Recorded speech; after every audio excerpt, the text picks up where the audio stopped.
la situation sécuritaire et économique éventuellement. Mais nous constatons que le coup d'État succède au coup d'État. Et récemment, il y a eu des tentatives de coup d'État, par exemple, toujours pas des militaires. Alors la question que je me pose, est-ce que c'est toujours l'intérêt pour l'intérêt de la population ou c'est pour les intérêts personnels? La deuxième question concerne les OSC, la présentation sur la société civile. The first speaker already said that a government is not about development the head alone. That he has more than 1,001 people researching for him and doing the paperwork behind this. And if you now want to criticize such situation, you mustn't now think that person has not done a good job.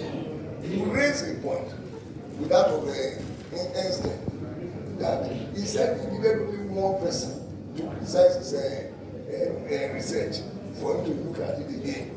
That is one person, and it's academic, it's not governance. Governance policy, before it's pushed out, and when it's already on the field, we need to be very careful, give him advice, and when you want to do the same, you must watch your language. Construir uma base para que mais ninguém morresse de fome em Cabo Verde. E foi isso que o Partido da Independência, que eu pertenço, fez. E o Primeiro-Ministro, durante os 15 anos, foi eleito Presidente da República 10 anos depois de ter aberto para a democracia. Foi eleito por 2 mandatos consecutivos. Em 2011 foi galardoado com o prémio Mo Ibrahim, da boa governação em África. Se tivesse sido um ditador, se houvesse ditadura em Cabo Verde nos primeiros anos da independência, ele nunca seria.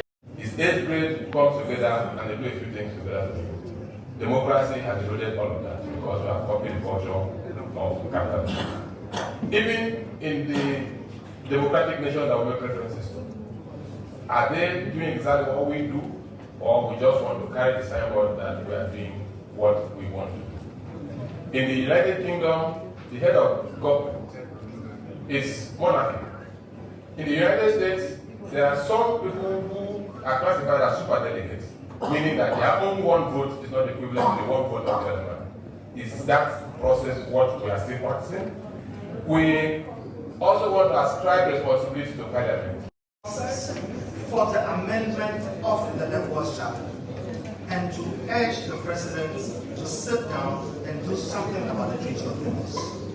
There is no way we will stop people with guns from intervening in government if there is no deterrent to them.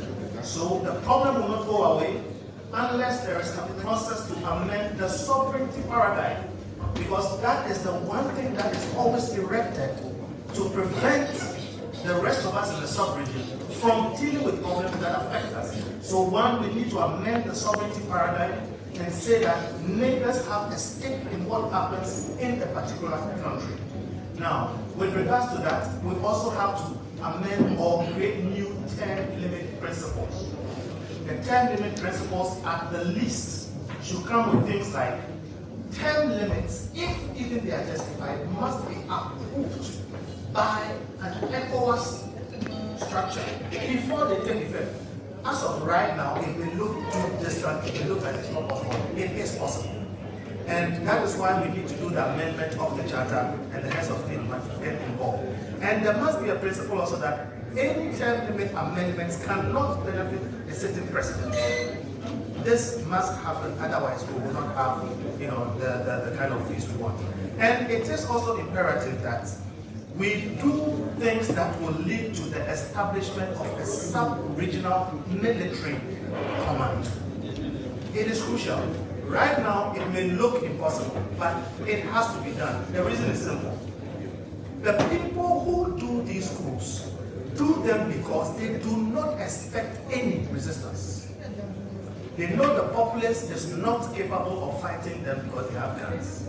And they know it is their supporters who will come onto the road, onto the streets, and start making the noise. If there is a sub-regional Ecowas command, that will constitute a very serious deterrent, and they'll think twice because coups now become high risk. Consolidation of the democracy, the young democracies that we all embarked upon to establish. Hence, the current dilemma, which is characterized in, first of all, the inadequate delivery of democracy. And people talk about the democratic dividend, and we haven't seen enough of it. One of the honorable members talked about how in some parts of the world, democracy delivered. As a matter of fact, in some parts of the world also, autocracy delivered economic and social development. Unfortunately, on our continent, neither has autocracy delivered, nor, as we are witnessing now, has democracy delivered satisfactorily. So we do have this situation, and hence it is creating a democracy dividend. I think tomorrow Professor Prembe will talk more about that. The context where all the polling is showing that the African population prefer democracy. Afrobarometer polls provides some very specific statistics are showing that that's the model that. At the same time, recent polling is showing that many young people are also favoring coup d'etats. So, in other words, the democracy is not performing optimally. And therefore, what many of us did were just to provide what are the drivers, what are the factors that explain this lack of optimal performance. And if in any way providing those factors makes it sound like justifying coup d'etats, that certainly is far from the intent. On the contrary, we all regret that democracy is not being consolidated, but rather is in retreat.